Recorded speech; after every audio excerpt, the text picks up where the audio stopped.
कांग्रेस ने अभी हाल फिलहाल में इलेक्शन में कुछ सीटें हासिल करी हैं, जिन उसी में कांग्रेस ऐसे उछल कूद मचा रही है जैसे उनका ही पीएम बन गया हो। आपको बता दें कि कांग्रेस का पूरा कैंपेन झूठ के बेसिस पर चला है। हर चीज के बारे में झूठ फैलाया गया है कि बीजेपी आएगी तो कॉन्स्टिट्यूशन बदल देगी, बीजेपी आएगी तो आरक्षण हटा देगी, बीजेपी आएगी तो आरक्षण खत्म कर देगी। मोदी को 400 सीटें क्यों चाहिए? आपको पता होगा इलेक्शन से पहले राहुल गांधी लंबे समय से बात कर रहे थे कि हम कास्ट सेंसस कराएंगे, जाति यानी कि जाति जनगणना कराएंगे। अब आप एक बात बताइए, 2024 में आकर के आप लोगों को यह बताएंगे कि आपकी जाति क्या है, या लोगों के अंदर जात की कॉन्शियंस भरेंगे? यह आपकी अप्रोच है। आप अप्रोच यह है कि राहुल गांधी को यह सिखाया गया है ऊपर से जो हिदायत देने वाले लोग हैं कि भाई आप अगर डेवलपमेंट पे के नाम पर जाएंगे, हिंदुत्व के नाम पर जाएंगे तो आपको वोट नहीं मिलेंगे। आपको वोट चाहे तो या तो मुसलमानों को अपील करिए या फिर जातियों में लोगों को डिवाइड करिए। उसी के पॉलिसी पर स्टार्ट करते हुए पहले कास्ट सेंसस की राहुल गांधी ने बात करी, उसके साथ उन्होंने बोला मैनिफेस्टो इस तरीके को बनाया कि हम आए तो पर्टिकुलर एक समाज को हम आरक्षण दे देंगे, मुसलमानों को टारगेट की, और उसके बाद इन्होंने कर्नाटक में मुसलमानों को आरक्षण दे भी दिया। कांग्रेस ने ओबीसी का आरक्षण छीन के मुसलमानों को दे दिया, और उसके बाद पूरा कैंपेन में झूठ बोलते रहे कि बीजेपी आएगी तो आरक्षण हटा देगी, और इस तरह की कॉपी लेकर के राहुल गांधी पूरे चुनावी कैंपेन में घूमते रहे। जबकि मोदी ने कहीं नहीं कहा कि हम कॉन्स्टिट्यूशन बदल देंगे या आरक्षण हटा देंगे। और मोदी को अगर ऐसा ही कुछ करना होता तो 10 सालों में इतनी मेजोरिटी थी कि कर लेते, लेकिन इनका झूठ चल गया।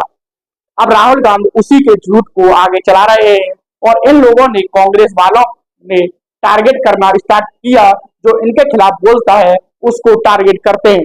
हो सकता है मुझे भी टारगेट कर ले, तो मैं डरता नहीं इनसे। कई यूट्यूब को टारगेट कर रहे हैं, पत्रकारों को टारगेट कर रहे हैं, किसी पर एफआईआर दर्ज कराई है, किसी पर केस की, किसी पर मतलब बेमतलब इस तरह से हो गए हैं। कांग्रेस वाले एरोगेट हो गए हैं कि मोदी ने हमारे राहुल गांधी के बारे में सवाल कैसे उठाया, ये राजा है और राजा के ऊपर कैसे कोई सवाल उठा सकता है, हम सबका मुंह बंद कर देंगे। यह हो रहा है जी, और कैसे हो रहा है आपने इनके बारे में जाना होगा। एक मशहूर यूट्यूबर है, राष्ट्रवादी यूट्यूबर है, इनका नाम मैं नहीं लूंगा। इन पर एक एफआईआर दर्ज करा दी गई है, और बोला गया है कि झूठे कमेंट कर रहे हैं राहुल गांधी के ऊपर। वो राहुल गांधी जो पूरा कैंपेन झूठ से चलाते हैं, अब वह कह रहे हैं भैया झूठ आप हैं, जबकि इन्होंने झूठ कुछ नहीं बोला। इन्होंने राहुल गांधी की पार्टी के पूर्व सदस्य आचार्य प्रमोद कृष्ण जी को भी एक वाक्य में कोट किया था, और कोट करते हुए अपनी बात कही। अपने मन से तो बना के कुछ नहीं कहा, लेकिन एफआईआर दर्ज करा दी गई। कुछ दिन पहले आपने देखा होगा कि एक एफआईआर करी गई थी, यह बातचीत चली थी रजत शर्मा के ऊपर। रागिनी शर्मा ने रोते हुए एक आरोप लगाया था कि रजत शर्मा तो गाली दे रहे हैं। रजत शर्मा ने बीच शो में मेरे को गाली दी, अपशब्द कहे। रजत शर्मा जी ने कहा कि भैया मैंने ऐसा कुछ नहीं कहा, लेकिन रागिनी नहीं मानी। ड्रामा पहले तो लाइव शो में किया, फिर बाद में आकर मीडिया के सामने किया। आप खुद उस शो को देखेंगे, अभी भी वो यूट्यूब पर क्लिप पड़ी हुई है और उनके चैनल पर वीडियो पड़ी हुई है।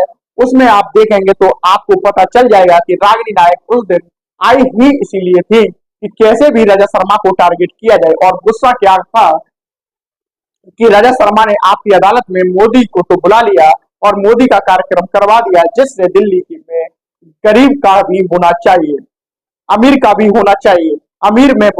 अमीर में बुराई क्या है? आपको किसी की जेब काट के बनाया क्या?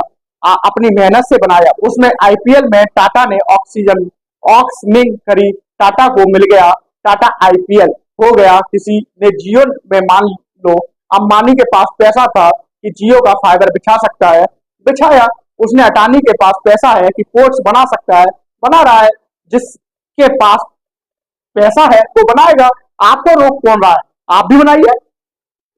लेकिन रोक रहे थे ना जवाहरलाल नेहरू। आपको पता होगा ग्वादर पोर्ट जो पाकिस्तान के एक बंदरगाह है कराची में, वो बंदरगाह सीपक को जोड़ता है जो चाइना से आ रहा है। वो ग्वादर पोर्ट पहले ओमान के पास था 1958 में। वो ओमान ने पाकिस्तान को दे दिया था। हालांकि ओमान पाकिस्तान को देने से पहले भारत से पूछ रहा था आपको खरीदना है क्या, तो भारत ने मना कर दिया था। यानी जवाहरलाल नेहरू ने मना कर दिया था हमें नहीं खरीदना। हालांकि हमारे यहाँ पर जो जैन समुदाय है उसने बोला था कि हम खरीदने को तैयार हैं, लेकिन जैन समुदाय उतना ताकतवर होकर सामने नहीं आ पाया क्योंकि सामने पाकिस्तान की गवर्नमेंट खड़ी तो गवर्नमेंट और समुदाय के बीच में प्रेफरेंस गवर्नमेंट को दी जाती है।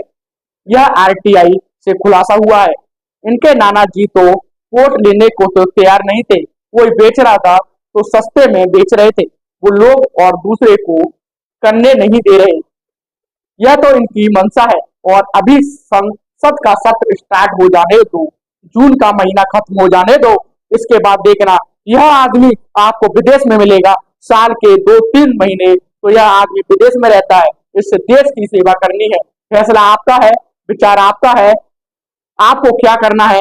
लेकिन मैं आपको क्यों समझा रहा, आपको समझाने से कोई फायदा नहीं। आपको तो मतलब है 8,500 रुपए, 8,500 रुपए से जो आपके पास 1 जुलाई को आने वाले थे, आए क्या? नहीं आए ना। आपको तो झूठ पसंद है और झूठ में रहने वाले लोग पसंद है। आपको तो मोदी का वो काम नहीं दिखता जिसने इस देश को 10 सालों में कहां से कहां तक पहुंचा दिया। आज के लिए सिर्फ इतना ही। धन्यवाद। हर हर महादेव।